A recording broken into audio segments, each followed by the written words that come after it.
dear student, you are most welcome to my class. Myself, Dr. Apiludin Ahmed. My dear student, আজি মই আৰু এটা নতুন topic লৈ আহিছোঁ। আশা কৰোঁ আজিৰ টপিকটো তোমালোকৰ ভাল লাগিব। সো যদি ভিডিঅ'বোৰ ভাল পাইছা তেনেহ'লে কাইণ্ডলি আমাৰ ইউটিউব চেনেল আৰু ফেচবুক পেজটো তোমালোকে ফলো কৰি ৰাখিবা। ওকে, তেনেহ'লে আজিৰ টপিকটো আমি ষ্টাৰ্ট কৰোঁ।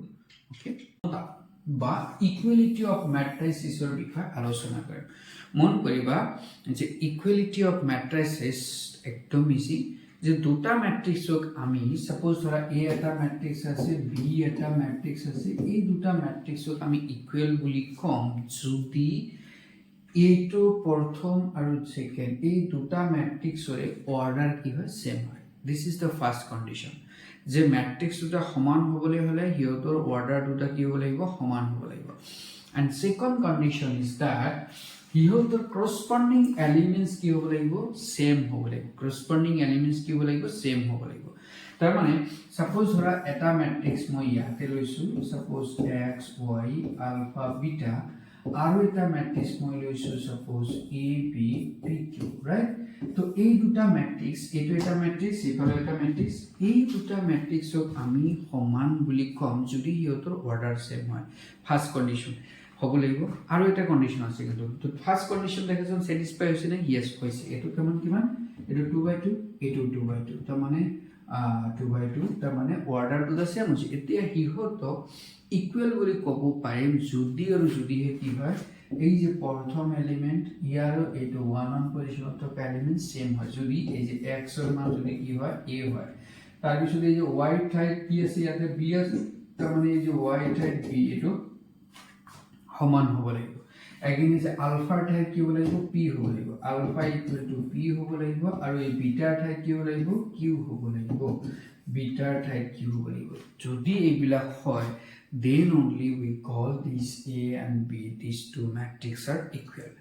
ঠিক আছে, তো ফর্মাল ডেফিনিশনত তুমি যদি আহা, এই যে দেখা দুটা মৌলিক a আৰু b সমান বুলি কোৱা হয় যদিহে দুটাৰ ঘাত একে থাকে, অৰ্ডাৰ যদি একে থাকে, a মৌলিক অক্ষৰ প্ৰতিটো মৌলিক, b মৌলিক অক্ষৰ অনুৰূপ মৌলিকৰ যদি সমান হয়, এই দুটা কন্ডিশন যদি স্যাটিসফাই হয়, then only we call a and b are equal, right?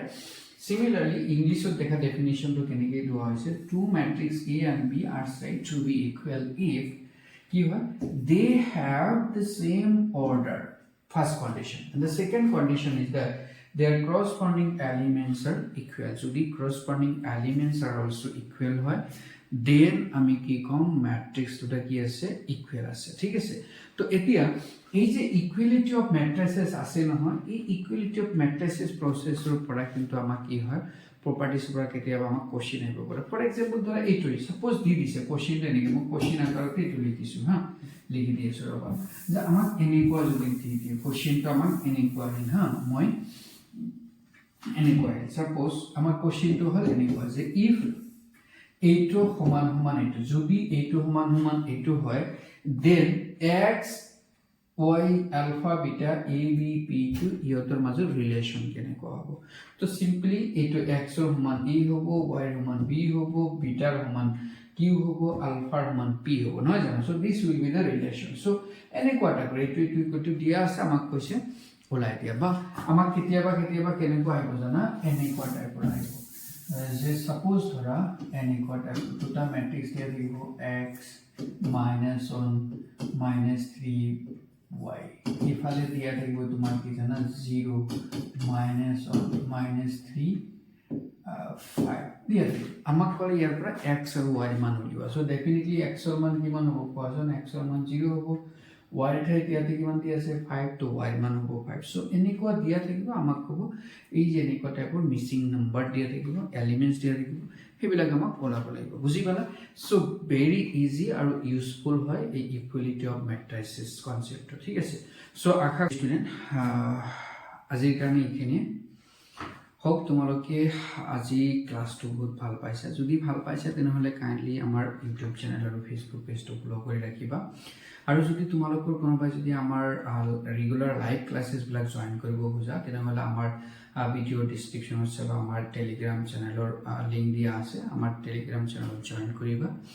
Join কৰি কিনি আমাক হাই বুলি তাতে মেছেজ কৰিবা, বা তোমালোকৰ ইণ্টাৰেষ্টটো দেখালে আমি তোমালোকক আমাৰ লাইভ ক্লাছত কেনেকৈ জইন কৰিব লাগে তাৰ ডিটেইলছ আমি তোমালোকক শ্বেয়াৰ কৰিম ঠিক আছে ষ্টুডেণ্ট আজিৰ কাৰণে এইখিনিয়ে হোপ তোমালোকে আজি ক্লাছটো বহুত ভাল পাইছা যদি ভাল পাইছা তেনেহ'লে কাইণ্ডলি আমাৰ ইউটিউব চেনেল আৰু ফেচবুক পেজটো ফ'ল' কৰি ৰাখিবা আৰু যদি তোমালোকৰ কোনোবাই যদি আমাৰ ৰেগুলাৰ লাইভ ক্লাছেছবিলাক জইন কৰিব খোজা তেনেহ'লে আমাৰ ভিডিঅ'ৰ ডিছক্ৰিপশ্যনত আছে বা আমাৰ টেলিগ্ৰাম চেনেলৰ লিংক দিয়া আছে আমাৰ টেলিগ্ৰাম চেনেলত জইন কৰিবা জইন কৰিখিনি আমাক হাই বুলি তাতে মেছেজ কৰিবা বা তোমালোকৰ ইণ্টাৰেষ্টটো দেখালে আমি তোমালোকক আমাৰ লাইভ ক্লাছত কেনেকৈ জইন কৰিব লাগে তাৰ ডিটেইলছ আমি তোমালোকক শ্বেয়াৰ কৰিম ঠিক আছে